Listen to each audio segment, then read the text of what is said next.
قرآن مجید میں ارشاد ربانی ہے، قل اے محبوب کریم آپ فرما دیجئے، فرمان اللہ پاک کا ہے اور حکم مصطفیٰ کریم کو دیا جا رہا کہ اپنی امت تک میری یہ بات پہنچا دیجئے، ان الموت الذی، کہ بے شک وہ موت، تفرون منہ، جس موت سے تم فرار ہوتے ہو، بھاگتے ہو، بچنا چاہتے ہو، فَإِنَّهُ مُلَاقِيكُمْ، یہ موت تم تک پہنچنے والی ہے، ملاقات کرنے والی ہے۔ تم چاہے جتنی کوشش کرو موت سے بچنے کے لیے، یہ موت پہنچ کر رہے گی، اور جب موت آتی ہے تو دستک دے کر نہیں آتی، جب موت آتی ہے تو بیل بجا کر نہیں آتی، جب موت آتی ہے تو کال کر کے نہیں آتی، جب موت آتی ہے تو میسج نہیں بھیجتی، اور جب موت آتی ہے تو وہ آ ہی جاتی ہے۔ رب نے فرمایا جس موت سے تم دوڑتے ہو، فرار ہوتے ہو، جان بچاتے ہو، وہ موت آ کر رہے گی۔ یہ ایک حقیقت ہے۔ اس دنیا میں رب کے منکر موجود ہیں، مصطفیٰ کریم کے منکر موجود ہیں، قرآن کے منکر موجود ہیں، ہر چیز کے منکر موجود ہیں، لیکن موت وہ حقیقت ہے کہ بڑے سے بڑا کافر بھی موت سے انکار نہیں کر سکتا۔ ان الموت الذی تفرون منہ فإنہ ملاقیکم، وہ موت تمہارے پاس آ کر رہے گی۔ مر جائیں گے کیا ہوگا؟ فرمایا ثم تردون الی عالم الغیب والشہادہ، پھر چھوڑا نہیں جائے گا مٹی کے اندر، تمہیں کیڑوں کی روزی بننے نہیں دیا جائے گا، مٹی کے ساتھ مٹی ہو کر تمہیں چھوڑا نہیں جائے گا، بلکہ مرنے کے بعد تمہیں اللہ کے دربار میں پیش کیا جائے گا۔ ثم تردون الی عالم الغیب والشہادہ، وہ رب جو غیب جانتا ہے، جو ظاہر جانتا ہے، جو باطن جانتا ہے، جو سب کچھ جانتا ہے، تمہیں پکڑ کر اس رب کے دربار میں پیش کیا جائے۔ ثم تردون الی عالم الغیب والشہادہ، اور پھر جب پیشی ہوگی، یہاں بھی عدالتوں میں پیشیاں ہوتی ہیں، عدالتوں میں کیا کیا چلتا ہے سب کو پتا ہے، پھر تمہیں پیش کیا جائے گا بارگاہ رب میں، اور جب پیش کیا جائے گا تو کیا ہوگا؟ فَيُنَبِّئُكُمْ، پھر تمہیں خبر دی جائے گی، بتا دیا جائے گا تمہارا کردار، تمہارا عمل، تمہارا کیا کرایا، تمہارے شب و روز، سب کچھ فرشتے محفوظ کر رہے ہیں۔ پیشی بارگاہ رب میں ہوگی، نام اعمال کھولے جائیں گے، اور پھر جو کچھ بندہ کر چکا ہے سب کچھ بندے کو بتا دیا جائے گا۔ رات کو تو اس طرح کرتا تھا، دن کو اس طرح کرتا تھا، تیرا بڑھاپا اس حال میں گزرا، تیری جوانی اس حال میں گزری، تیرے شب و روز اس طرح پلٹتے بدلتے رہے، اور تیرے حالات اس طرح گزرتے رہے، پھر سب کچھ تمہیں بتا دیا جائے گا۔ لیکن ایک بات آپ کی خدمت میں عرض کروں، ہم موت کو ناپسند کرتے ہیں، لیکن موت کو ہم ناپسند کیوں کرتے ہیں؟ اس لیے کہ ہم نے موت کے بعد کے لیے تیاری نہیں کی۔ اگر ہم تیاری کر چکے ہوتے پھر ہم موت سے نہ ڈرتے۔ اور میرے آقا کا فرمان ارشاد فرمائے، من کرہ لقاء اللہ ہے، کرہ اللہ لقاءہ، فرمایا جو بندہ رب سے ملاقات کو ناپسند کرتا ہے، رب بھی اس سے ملاقات کو ناپسند کرتا ہے۔ بات بڑی قیمتی ہے، بات پتے کام کی اگر آپ توجہ فرمائیں، جو رب سے ملنا ناپسند کرے، رب بھی اس بندے سے ملنا پسند نہیں فرماتا۔ موت سب کے سر پہ سوار ہے۔ اللہ کے دربار میں کون پیش ہونا چاہتا ہے؟ کون حاضر ہونا چاہتا ہے؟ ہم دنیا میں ایسے غرق ہو گئے، ایسے مست ہو گئے کہ ہمیں نماز یاد نہ رہی، ہمیں روزہ یاد نہ رہا، ہمیں تلاوت یاد نہ رہی، ہمیں خوف خدا نہ رہا، ہم دنیا میں مست ہو گئے، اور ایسے مست ہو گئے کہ ہم خدا کو بھول گئے۔ اب جب موت آتی ہے ہماری اوپر کب کبھی طاری ہوتی ہے، ہم پر لرزہ آ جاتا ہے، مر نہ جائیں۔ یہ وجہ یہ ہے کہ ہم دنیا میں ڈوب گئے۔ میں کسی کتاب میں دیکھ رہا تھا کہ حضرت امام زین العابدین مصروف طواف تھے، خانہ کعبہ کا طواف کر رہے تھے، وقت کا بادشاہ خانہ کعبہ میں آیا، بات قابل توجہ ہے۔ اب امام زین العابدین مصروف طواف تھے، جدھر طواف میں پھرتے مخلوق خدا آپ کے پیچھے ہو جاتی. لوگوں کے دلوں میں اتنی محبت تھی. آپ مصروف طواف خانہ کعبہ کا طواف کر رہے تھے اور لوگ امام زین العابدین کے پیچھے پیچھے خانہ کعبہ میں پھرتے رہے. وقت کا بادشاہ آیا، اس نے جب یہ حال دیکھا، بادشاہ میں ہوں، سکہ میرا چلتا ہے، کرسی میرے پاس ہے، تاج و تخت کا مالک میں ہوں، اور یہ مولوی صاحب، یہ پیر صاحب، یہ سید صاحب، لوگ اس کے پیچھے کیوں جاتے ہیں؟ تو وہ گیا امام زین العابدین کے پاس، ملا، کہنے لگا حضور ہمارے لائق کوئی خدمت ہو تو بتائیں. تو امام زین العابدین غصے میں آ گئے، فرمایا تیرے لائق کوئی خدمت تو بتاؤ، میں خدا کے گھر میں کھڑا ہوں اور رب کے گھر میں کھڑے ہو کر میں تجھ سے مانگوں، کچھ شرم کرو، کچھ حیا کرو. آیا ہوں اللہ کے دروازے، آیا ہوں حرم پاک میں، آیا ہوں بیت اللہ میں، کھڑا ہوں رب کے گھر میں، اور سوال تجھ سے کروں، جھولی تیرے سامنے پھیلاؤں، ارے تجھ سے مانگوں، رب کے گھر میں کھڑے ہو کر تجھ سے سوال کیسے کروں؟ وہ پیچھے پلٹا، طواف مکمل کیا.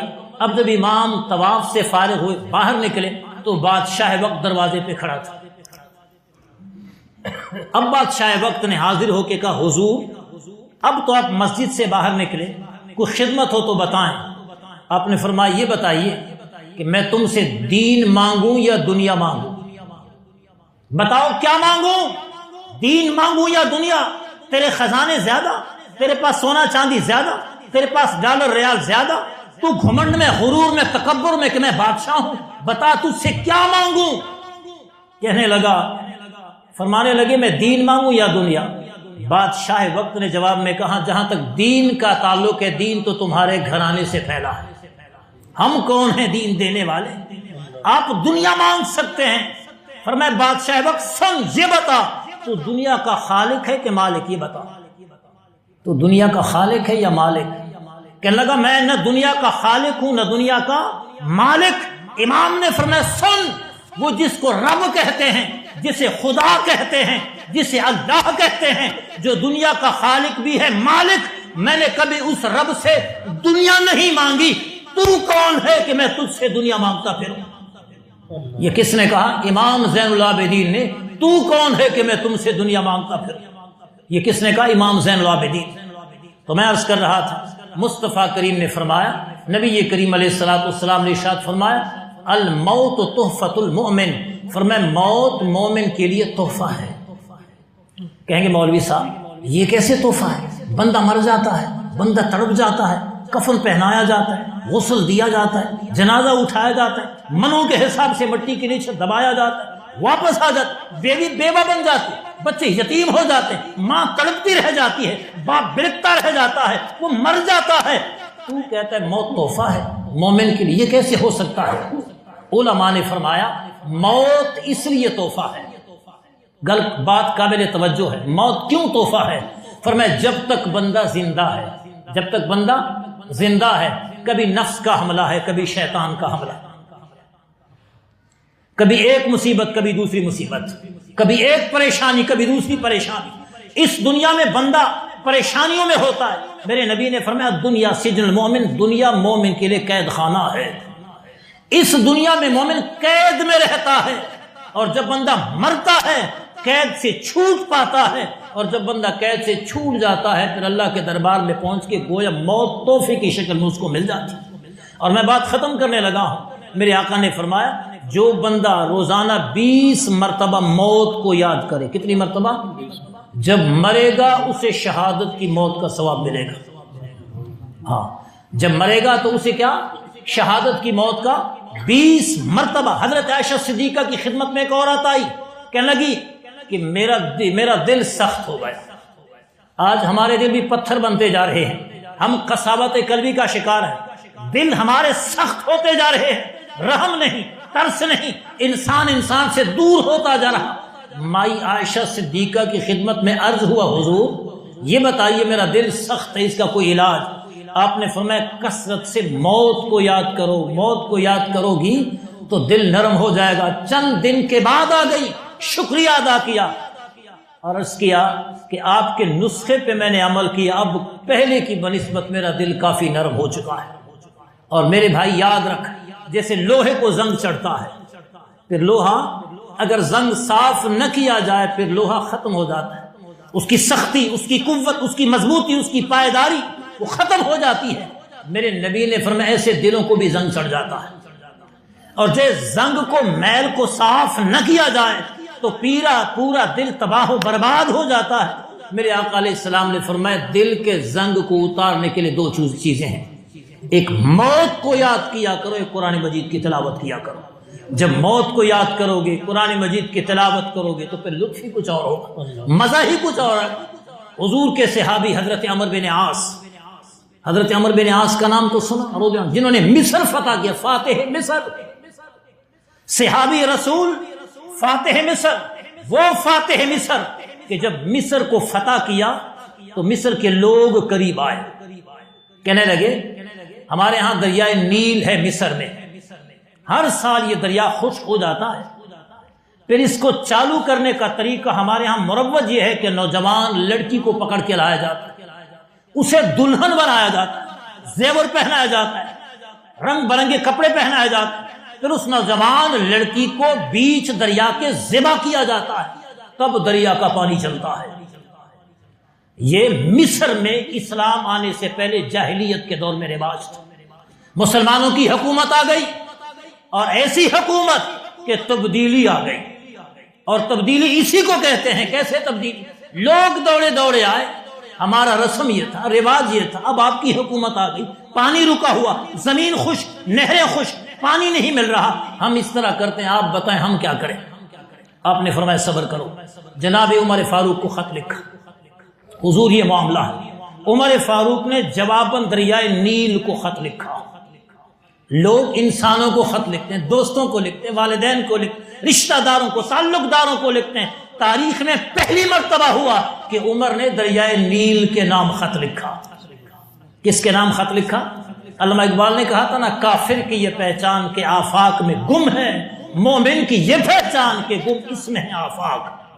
کافر سائنسدان عالم کفر غرق ہے سورج پہ، وہ غرق ہے چاند پہ، وہ فضاؤں میں، خلاؤں میں، وہ درختوں پہ، وہ بیماریوں کے علاج میں، عالم کفر کائنات میں غرق ہے، اور پوری کائنات بندے مومن میں حیران ہے کہ مومن ہے کیا چیز ہے۔ کافر کی یہ پہچان کے آفاق میں گم ہے، اور مومن کی یہ پہچان کے گم اس میں ہے آفاق۔ خط لکھا دریائے نیل کے نام، لوگ جمع ہو گئے، نئی حکومت آئی ہے، تبدیلی آ گئی ہے۔ جناب عمر بن عاص تشریف لائے، وہ خط جیب سے نکالا، خط کے مندرجات پڑے، لکھا تھا یہ خط اللہ کے بندے عمر کی طرف سے، دریائے نیل کے نام ہے۔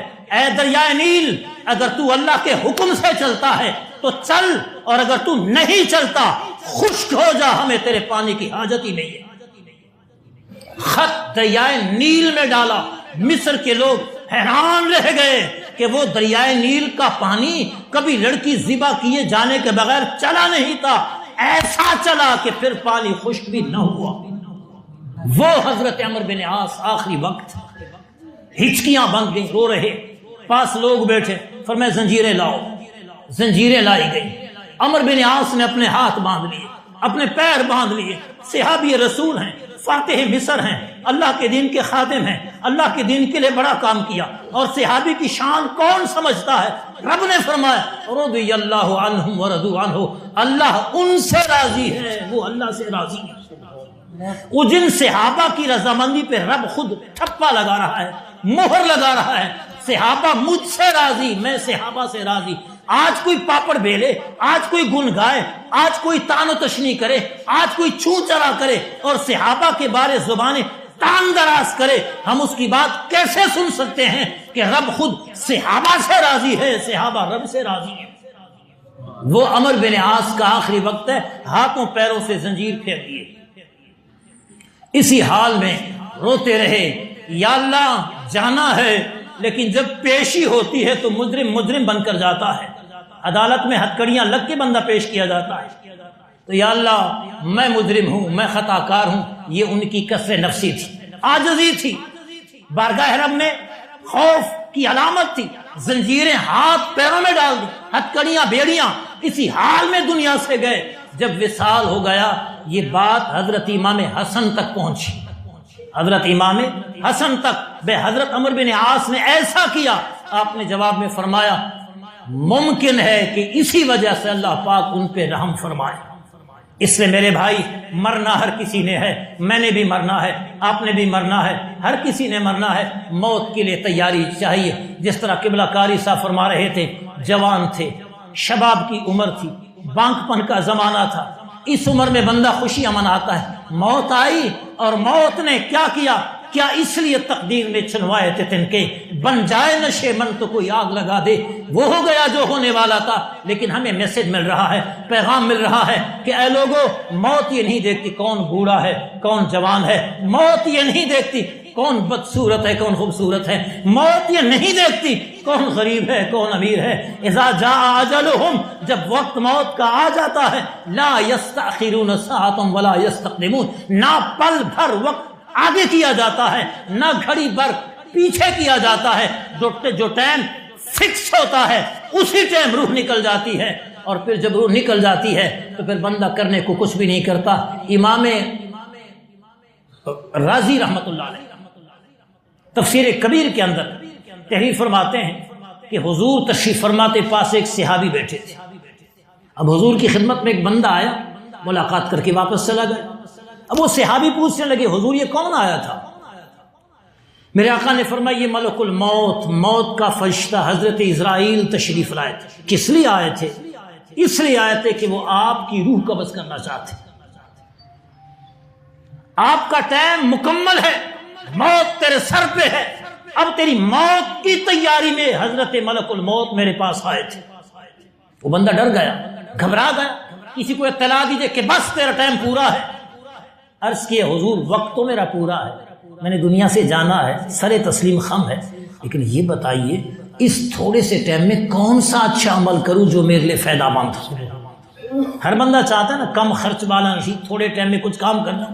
عرض کیا حضور وقت تھوڑا ہے، موت سر پہ سوار ہے، دنیا سے جانے والا ہوں، نہ نماز پڑھ سکتا ہوں، نہ روزہ رکھ سکتا ہوں، نہ حج زکوٰۃ کر سکتا ہوں، نہ قرآن ختم کر سکتا ہوں، لمحات بڑے تھوڑے رہ گئے، اس تھوڑے وقت میں کون سا کام ہے جو اس وقت کروں؟ میرے آقا نے فرمایا علم دین حاصل کر۔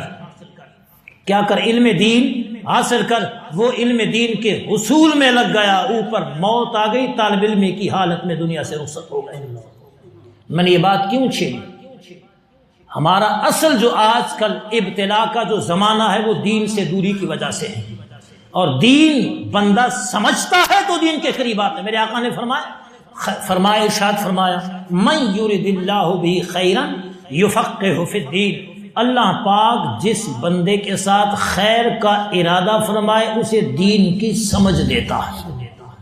ہم کہتے ہیں ABC پڑھ جائے، 1 2 3 پڑھ جائے، پینٹ شرٹ پہن لے، ٹائی پہن لے، بوٹ سوٹ پہن لے، بڑے لوگوں کے ساتھ آنا جانا ہو، نہ، رب اس بندے کے ساتھ خیر کا ارادہ فرماتا ہے جس کو اللہ پاک دین کی سمجھ دیتا ہے۔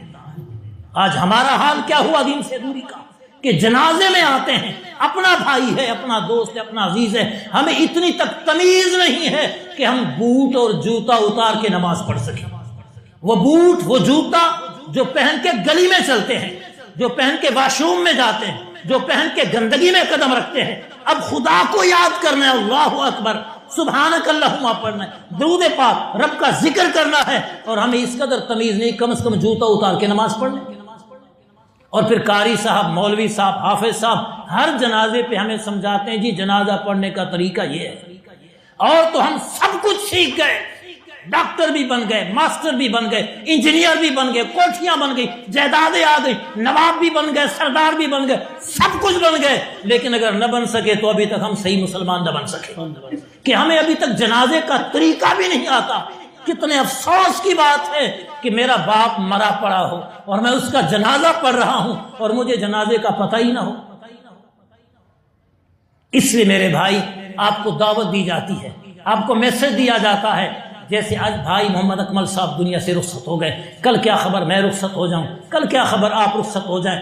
یہی اوقات ہیں، یہی لمحات ہیں جن سے فائدہ اٹھانا چاہیے۔ اگر آج ہم نے دین کو سمجھا، قرآن کو سمجھا، یہ میسج دے رہا ہوں الحمدللہ ثم الحمدللہ، یہ پورا جو دیہات ہے نا پنڈ، یہ بڑا خوش قسمت ہے، یہاں اللہ کے فضل سے حافظ بن رہے، قاری بن رہے، عالم بن رہے، صبح شام علم کا دریا چل رہا ہے۔ میرے آقا نے فرمایا 2 بندے قابل رشک ہیں، دو بندے قابل رشک کیا ہے؟ میں ایک کام کروں نا، آپ کہیں کاش میں بھی اس طرح کرتا، آپ ایک کام کریں، میں کہوں کاش میں بھی اس طرح کرتا۔ میرے آقا نے فرمایا دو بندے قابل رشک ہیں، کون؟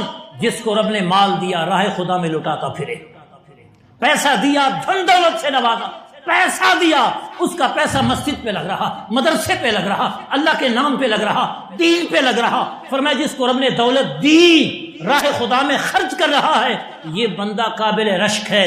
سوال کرو یا اللہ مجھے بھی ایسا بنا دے، پیسہ دے تاکہ تیرے نام پہ لٹاتا رہو۔ دوسرا بندہ وہ علم والا بندہ، علم دین والا، جس کو رب نے علم سے نوازا، وہ علم لٹا رہا ہے، درس وہی دے رہا ہے، بیان وہی کر رہا ہے، کتاب وہی لکھ رہا ہے، تقریر وہی کر رہا ہے، دین کا میسج وہی پہنچا رہا ہے۔ میرے آقا نے فرمایا ایسا بندہ بھی قابل رشک ہے، جس کو رب نے دین کا علم دیا اور وہ دین کا پیغام پہنچا رہا ہے۔ اللہ کریم ہم سب کو برکات سے مالا مال فرمائے۔